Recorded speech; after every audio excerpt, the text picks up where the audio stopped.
The message arrived without warning. It was not a human signal, not a coded military transmission, not even a strange echo from deep space. It was something completely different, an alien voice trembling across the dark. For hours, the signal pulsed against Earth's listening stations, breaking through noise, pushing through static, fighting to be heard. When the translation software finally made sense of it, every scientist in the room went silent. It was a cry for help. Dr. Mara Ellis, head of Earth's Deep Space Listening Array, stood frozen as she watched the decoded message appear on the screen. The alien voice sounded weak, almost fading, yet desperate. The message repeated again and again. "We are under attack. Our world is falling. Anyone who hears this, please help." Mara felt the hairs on her arms rise. For years, humanity wondered if it was alone in the universe. Now the answer was speaking directly to them, and the first thing the universe said was not a greeting. It was a warning. The United Earth Command reacted fast. Military leaders, scientists, political heads, and advisors filled the conference hall in less than an hour. Everyone knew this was not a small event. An alien distress call meant danger they could not predict, and danger from space almost always meant war. General Rowan Hale, commander of Earth's defense fleet, studied the message with narrowed eyes. "This call did not come by accident," he said. "Whoever sent it has enemies, and if we answer, those enemies may follow the signal back to us." Some leaders argued to ignore it. Some argued to respond with peace. But Mara believed something stronger. "If an entire alien world is falling," she said, "then whatever destroyed them might not stop. If they reach us, we won't survive unless we prepare now." Silence followed her words, heavy and sharp like a blade. Humanity had spent decades building defenses for war that never came. Warwalkers, massive human-made war machines, stood ready on Earth and on orbital stations. Huge armored giants built not for intimidation but for survival. Until now, they had never been used. General Hale exhaled slowly. "Prepare the Warwalker battalions," he ordered. "We may be answering more than a distress call. We may be entering a new war." The decision spread across Earth like a shockwave. Some citizens feared the unknown. Some cheered at the chance to reach another world. Others simply watched the news in disbelief that humanity had been chosen, or perhaps forced, to stand between life and extinction. But while the world reacted with fear and excitement, deep inside the hidden hangars of the Warwalker bases, something far more serious was happening. Technicians rushed across metal platforms, activating engines that had never been tested in real battle. Pilots suited up inside armored chambers. Massive power cores hummed like sleeping beasts waking from a long rest. The Warwalkers, standing several stories tall, were shaped like metal titans, heavy, dark, and unbreakable. Light shimmered along their reinforced plates as ancient dust fell from their joints. Commander Lyra Vaughn walked among them, her footsteps echoing under the high ceiling. She was one of the most experienced Warwalker pilots on Earth, and even she felt a strange pressure in her chest. "We are going to answer a stranger in the dark," she murmured. "Let's hope they deserve saving." But deep inside, she knew hope was not enough. Trusting an unknown alien voice was dangerous, but ignoring it could be worse. 3 hours after the first message, the alien signal weakened. The voice began to break apart, fading into noise. The distress call that had reached Earth across countless light years was dying. Mara and her team worked quickly to lock onto the signal's coordinates before it disappeared completely. When the system finally stabilized, a star map appeared in the air. A distant world blinking like a faint candle in the void. "That is the origin of the call," Mara said. "A planet orbiting a dying red star. The region around it is unstable. It may already be under attack." General Hale looked at her. "Can we send a fleet there in time?" "If we use the new quantum jump gates," Mara answered, "we can reach the system in hours. Without them, it would take centuries." Everyone in the room understood the risk. The quantum gates were new, untested, dangerous. But the message was clear. Waiting meant letting an entire world die. General Hale turned to the fleet commander. "Prepare the jump ships. Launch Warwalker units Echo, Titan, and Revenant. Humanity is going." Across Earth's orbit, the giant jump gate stations began powering up, glowing with a blinding blue-white light. Great rings of metal rotated around a central core, bending space like ripples on water. For the first time in human history, the gates were not being used for exploration, but for war. Inside the flagship Vanguard, Commander Lyra strapped into her Warwalker cockpit, her heart steady, her voice calm. Around her, pilots checked weapon systems, thrusters, shield generators, and neural links. A soft female voice from the ship's AI spoke. "Commander, you are linked. Warwalker Titan 05 is fully active." Metal plates locked into place around her. The Warwalker's eyes glowed bright gold. "All units," Lyra said, "prepare for departure." The fleet moved into formation. Warships, carriers, escort cruisers, and the giant mechs locked inside. Engines ignited with long trails of purple fire as they aligned with the quantum gate. On Earth, millions watched the broadcast. They saw the gate flare like a star being born. They saw the great human ships hover in perfect silence. They saw the future of their species stepping into the unknown. Mara Ellis stood in the command center, watching with unease. The alien signal continued to fade. She whispered to herself, "Hold on, we are coming." General Hale raised a hand. "Launch." The gate exploded with light, swallowing the fleet. Space twisted, folded, and opened. Humanity crossed the threshold. But the moment the fleet vanished, a second signal reached Earth, not a distress call, a warning. It was brief, fragmented, almost destroyed, but clear enough to send chills down every spine in the room. "They are coming." Myra froze. Someone else heard the distress call, she breathed. "And they're coming here." The unknown enemy had changed course. Earth was no longer a distant observer. Earth was now a target. The human fleet emerged from the quantum gate with a sharp burst of light, like stars being pulled back into place. The transition always felt strange, even for trained pilots. One moment they were inside familiar space, and the next they were staring into a region of silent darkness that did not feel natural at all. Every sensor on the ships flickered for a moment before stabilizing. A cold wave passed through the crew of the Vanguard as their screens displayed their new surroundings. The alien star system looked wounded. A red dying star burned weakly in the distance, its light stretched thin like a fading ember. Around it, broken pieces of metal drifted through space, some small like shattered armor, others large like the remains of destroyed ships. The human fleet slowed down as they entered the system, spreading into a protective formation. No one spoke for several seconds. Commander Lyra Vaughn frowned inside her Warwalker cockpit. "This place, it feels empty," she said quietly. She could sense tension in the voices of the other pilots. Even the AI systems seemed to speak a little softer, as if not wanting to disturb something in the dark. General Hale's voice came through the communication channel from the flagship. "All units stay alert. We are entering a battlefield." But the battlefield was silent. No weapon fire, no distress signals, no signs of life. Mara Ellis, who had joined the fleet for scientific support, moved closer to her console screen. "There should be more debris," she said. "A war does not disappear like this. Something removed most of the evidence." The idea unsettled everyone. The fleet headed toward the coordinates of the alien distress call. As they approached the planet, the view became even more disturbing. The world looked dead. Smoke rose from continents where cities once stood. Deep scars cut across the land like huge claw marks. Oceans glowed with unnatural colors as if poisoned. Fires spread slowly with no one left to fight them. Lyra felt a cold shiver down her spine. "This wasn't just a battle," she said. "This was a hunting ground." The fleet launched scout drones to check for survivors.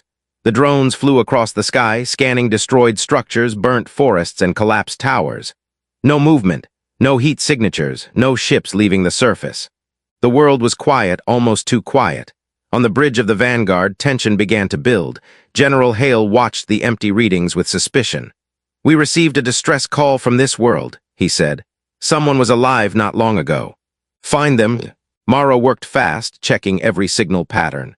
The message came from the northern hemisphere, somewhere near the mountains. There may be underground shelters. A group of ships separated from the fleet and moved closer to the planet. Warwalkers were prepared for launch, including Lyra's Titan 05. As the drop ships descended into the atmosphere, smoke clouds brushed across their metal hulls. The ground below was filled with ruins, twisted metal, and long dark shadows. The drop ships landed on a cracked plain where a once great city had stood. Dust rose around the Warwalkers as they stepped onto the destroyed ground. They moved carefully, their heavy metal feet leaving marks on the dry earth. Lyra scanned the area from inside her cockpit. "No life signs within a kilometer," she reported. "Only collapsed buildings and radiation pockets." One of the pilots spoke softly. "If these aliens sent a distress call, how did they fall so fast?" No one had an answer. Suddenly, one of the drones flying overhead detected a faint signal underground. It was weak, almost too weak to notice. The pilots turned toward the direction of the signal. A collapsed bunker lay beneath broken stone and twisted steel. Something inside was still functioning. The Warwalkers moved toward it, clearing debris with their mechanical arms. Dust clouds rose as metal beams were pushed aside. Finally, a small glowing panel appeared under the rubble. It flickered weakly, sending a low, rhythmic pulse. Myra's voice reached them from the ship above. "That's the same frequency as the distress call. Someone tried to keep the signal alive." Lyra stepped closer and activated external audio receivers. A faint voice, broken, confused, and exhausted, echoed through the channel. The translation system struggled to make sense of it. The aliens sounded like they were barely conscious. "We tried, we ran, they broke everything. Please, whoever hears this." The message ended with static, but the voice was enough to make every Warwalker pilot stand still. Someone had survived long enough to call for help. Someone fought until the very end. Before they could break deeper into the bunker, the ground shook with a sudden, heavy tremor. Dust sprayed from the broken buildings. Shockwaves rippled through the ground, causing metal beams to clatter. General Hale spoke sharply from orbit. "All ground units report." What was that? Lyra steadied her Warwalker. "We felt an impact, something large underground." The tremor continued for several seconds before fading. The pilots looked at each other through the screens, unsure of what caused it. Then the sensors detected something, not from the ground, from the sky. A sharp alarm rang through the communication network. Myra gasped as she read the data. Something just appeared near the edge of the system. A large mass. No engine signature, no friendly identification. General Hale's voice hardened. "Enemy." "We can't confirm," Mara said, "but it is heading toward the fleet fast." Inside her Warwalker, Lyra tightened her grip. Her screens lit up with new warnings. A shadow appeared above the ruined city, distant but growing. It was enormous, moving far faster than any ship should. It had no sound, no lights, no visible engines. Just a dark shape cutting through space like a blade sliding toward its target. The pilots stared upward, uncertain whether they were seeing a ship or something far worse. The fleet in orbit shifted into defensive formation. Weapons powered up. Shields came online, but the dark object did not slow down. It was not observing. It was hunting, and it had found them. The dark shape in the sky grew larger by the second, and every Warwalker pilot felt a strange pressure settle over them. It was not the sound of engines or the usual signs of an approaching ship. It was something quieter, colder, and far more dangerous. A presence, not a machine. The shadow dropped through the thin clouds and revealed its form under the red, dying star. It looked like a ship, yet not fully a ship. Its surface was smooth and bone-colored, shaped like a long spear with jagged edges. No windows, no markings, no visible weapons. It drifted without moving the air, almost as if gravity did not apply to it. It had no lights, no energy waves, nothing that sensors could read. It floated as though the planet itself was pulling it downward. Lyra Vaughn felt her heart beat faster. "I don't like this," she whispered.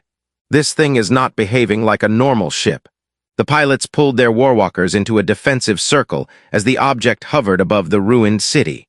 Dust rose beneath it, swirling into spirals as if drawn toward a vacuum. On the Vanguard, alarms blared while technicians scrambled to decode the readings. But the scanners kept failing, reporting impossible data. General Hale's voice came through the channel.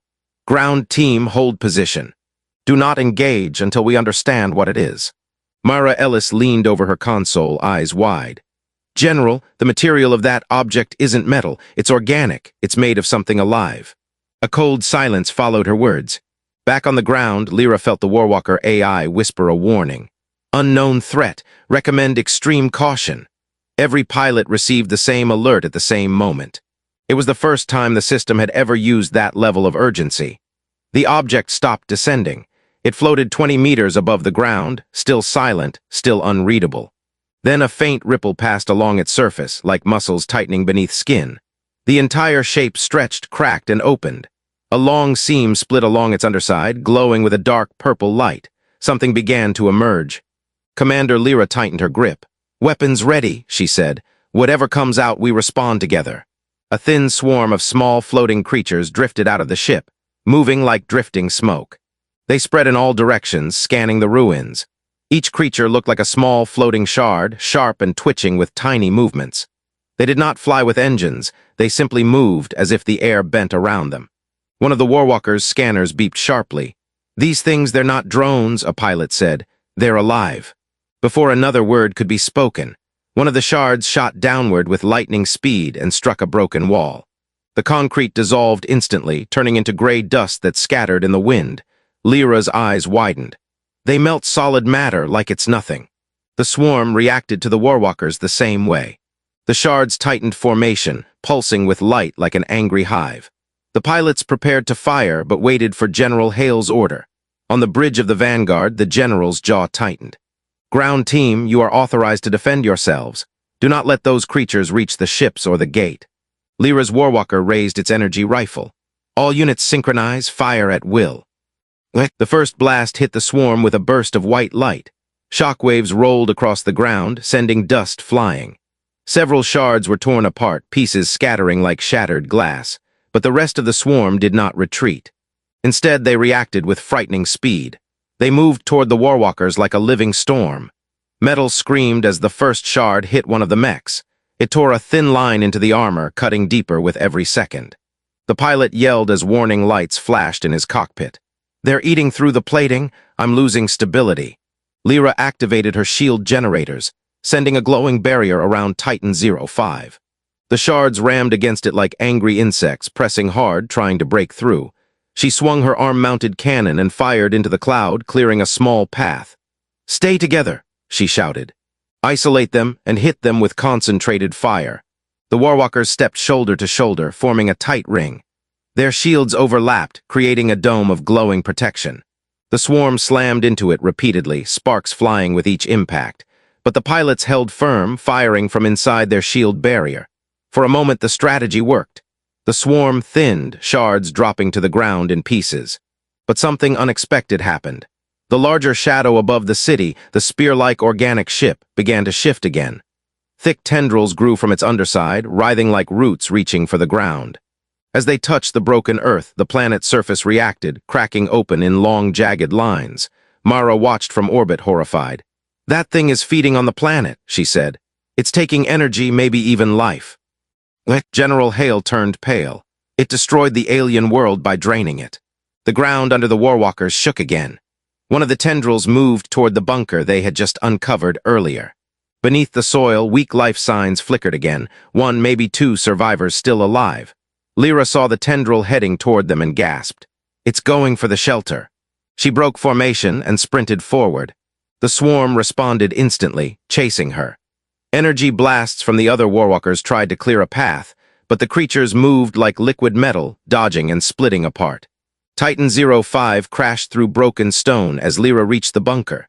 She slammed her Warwalker's arm into the ground, blocking the tendril with armored plating. The energy in the tendril burned against her armor, shaking the cockpit violently. Sparks danced around her. She gritted her teeth. Not today. Using all her strength, she pushed the mech forward and activated the Warwalker's plasma blade. A bright arc of white flame cut through the tendril, slicing it in half. The severed piece shriveled on the ground, smoking like burnt flesh. The swarm screamed, an awful metallic shriek that echoed through the valley. The entire cloud rushed toward Lyra in a furious wave. The other pilots shouted her name. Above them, the organic ship twisted like a living creature in pain. More tendrils appeared, reaching out. The ground cracked wider. The planet groaned. And then from deep inside the bunker, a faint blue light shined upward. Someone was alive. Someone who had waited for help. Someone who might know who or what the enemy was. The blue light from the bunker grew brighter, cutting through the dust and smoke. It shimmered with a soft pulse, steady and calm, unlike the chaos spreading across the ruined city. Titan 05 stood protectively above the bunker, its armor marked by the swarm's attacks. A deep dent smoked near Lyra's shoulder plating, but she held her ground. The swarm of shards circled her, looking for a weak point. Their movement was silent, dangerous, and too coordinated to be random. Lyra raised her shields again, her Warwalker humming with power. "I need support now," she said, her voice tight. "We're coming," one of the other pilots answered. The remaining Warwalker units pushed forward, firing controlled bursts of plasma that forced the swarm back. The ground shook again as another tendril from the massive organic ship reached downward, searching for more energy to consume. The bunker hatch cracked open. A thin, trembling hand pushed through the gap, glowing faint blue. The swarm reacted instantly, twisting toward the opening. Lyra did not wait. Titan 05 swung its arm, smashing several shards away before they reached the survivor. A small figure emerged from the bunker, an alien, young in appearance, barely tall enough to reach a human's waist. Its skin was pale silver with faint, luminous lines running along its arms. The alien stumbled, but looked up at Lyra's towering machine with wide, frightened eyes. Its voice was weak but clear through the translator. "Please don't let it consume me." Lyra knelt the Warwalker down, lowering the cockpit closer. "We won't. Stay behind me." The alien collapsed, shaking. It looked exhausted, its breathing shallow. More shards darted toward the bunker, but Titan 05 blocked them with its shield. The other Warwalkers continued firing, giving Lyra a small window to act. "General," she said through comms, "we found a survivor." "Extracting now." General Hale replied immediately. "Get them to the dropship. We need answers from whoever lived through this." But the enemy did not want to give them that chance. The swarm thickened again, forming a moving wall that separated Lyra from the other Warwalkers. The organic ship above the city pulsed with a deep purple glow, sending more tendrils downward. This time the tendrils struck the ground with force, shaking the entire valley. Cracks spread under Titan 05's feet.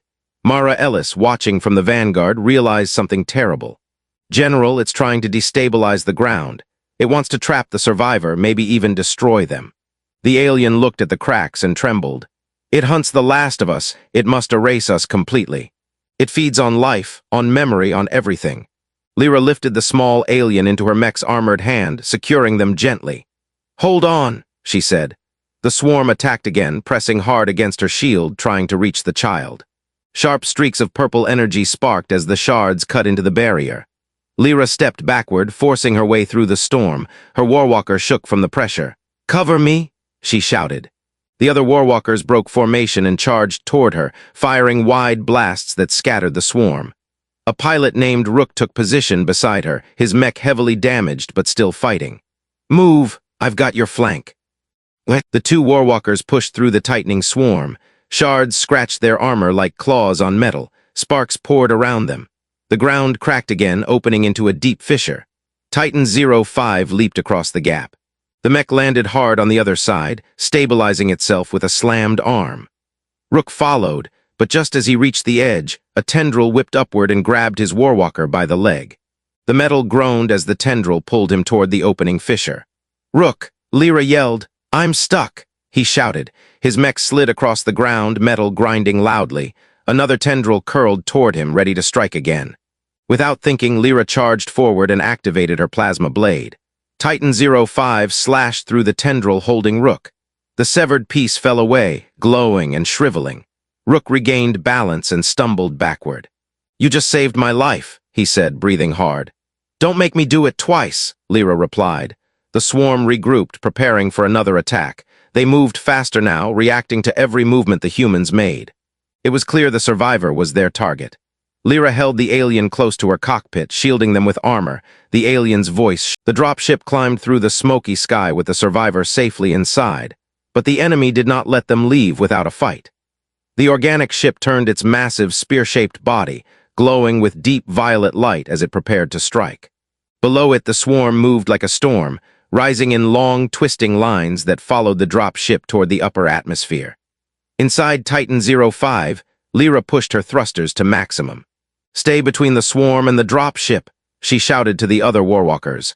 "Copy that," Rook replied, his mech limping but still fighting. "Let's make sure that kid reaches the vanguard." The Warwalkers jumped upward, firing energy blasts into the incoming swarm. Explosions burst across the sky as glowing shards shattered. The swarm answered with lightning-fast counterattacks, slashing against armor and shields. The pilots maneuvered through the air, their Warwalkers using booster jets to dodge strikes and cover the drop ship's ascent. The organic ship released another deep hum, longer than before. The entire atmosphere vibrated. The light from the dying star flickered as if the ship fed on it directly.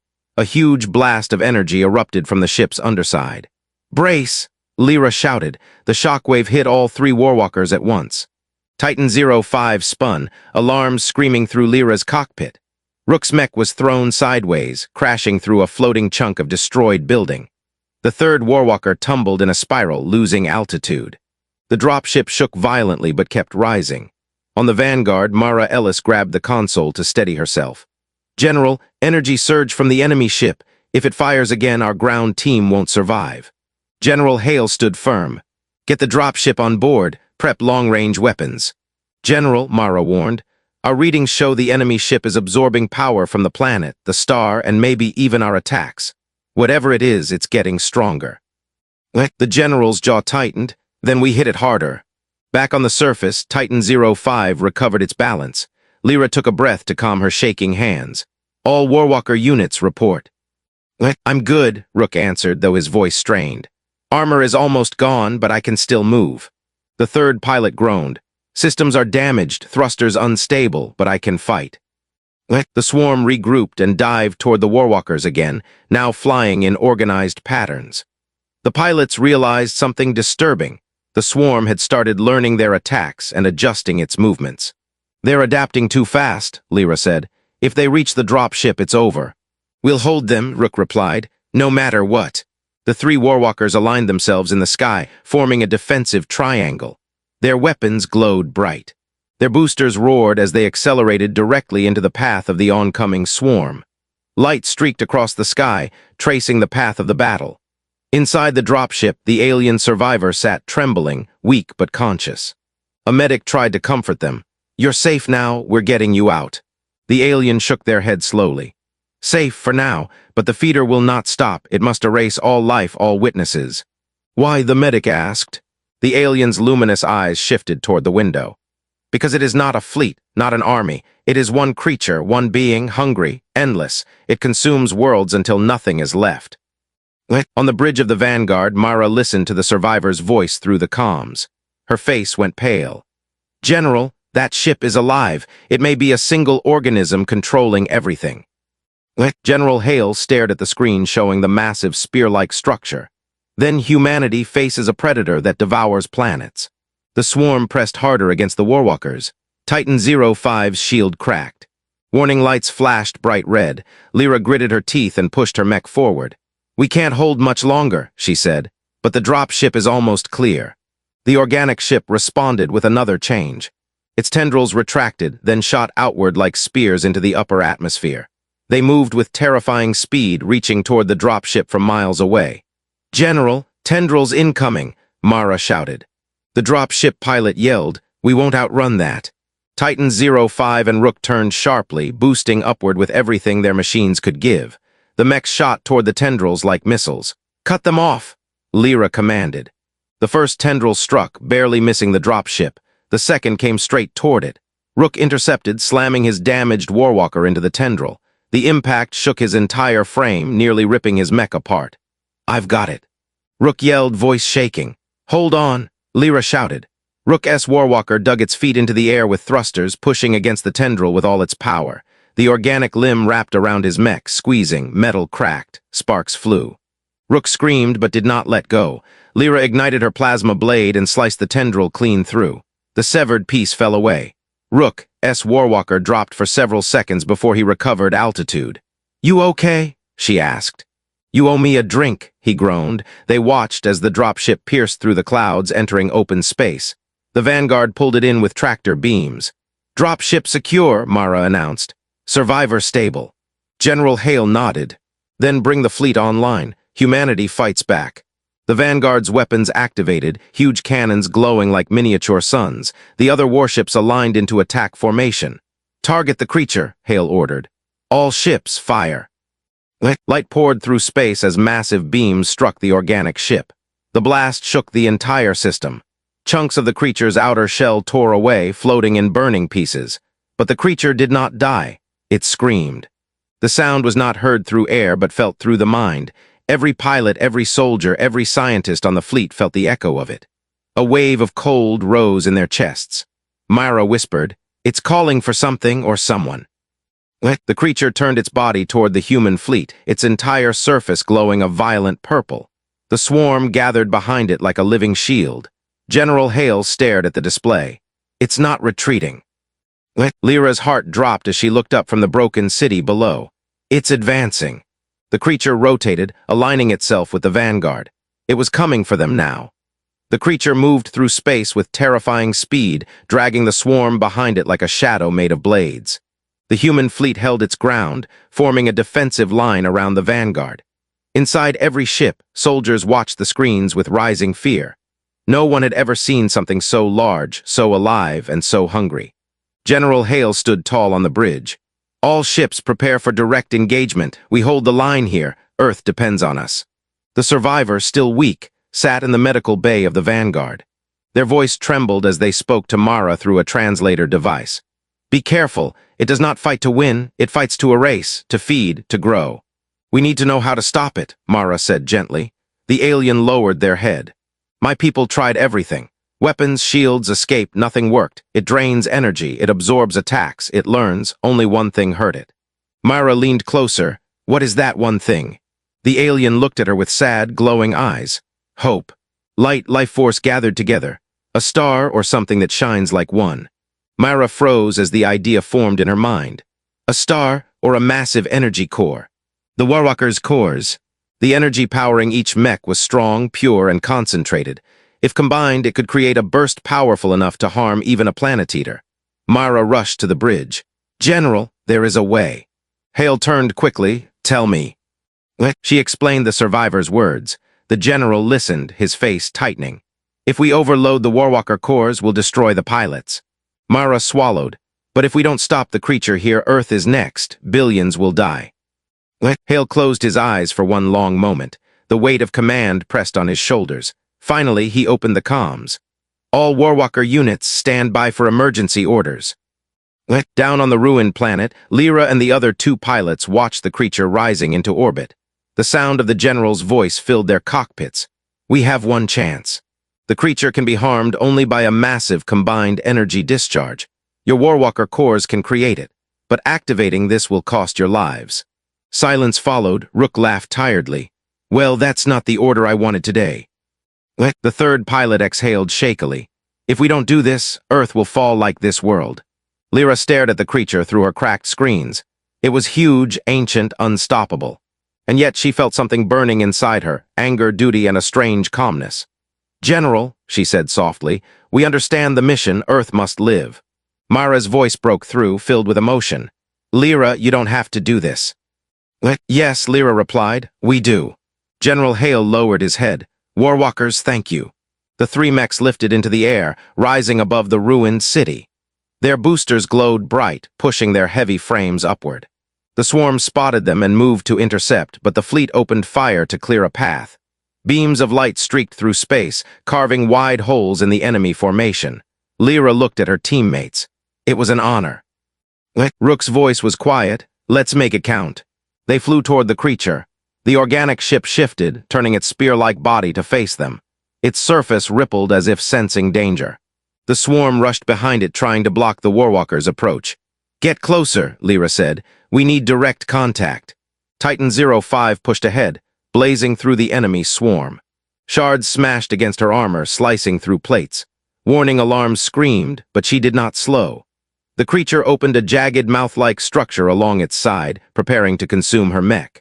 Lyra opened the command panel for core overload. Her hands shook only once. Then they became steady. Core overload sequence starting in 30 seconds. The other two Warwalkers activated their overload systems. Their cores began to burn hotter, glowing through the mech frames like small blue suns. Rook's mech pulled up alongside Lyra.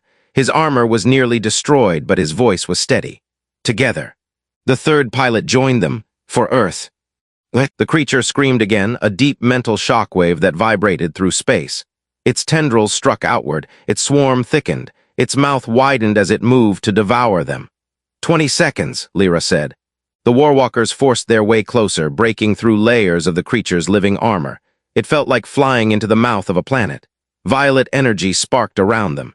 The creature twisted its massive body in panic. 15 seconds. The swarm tore at them.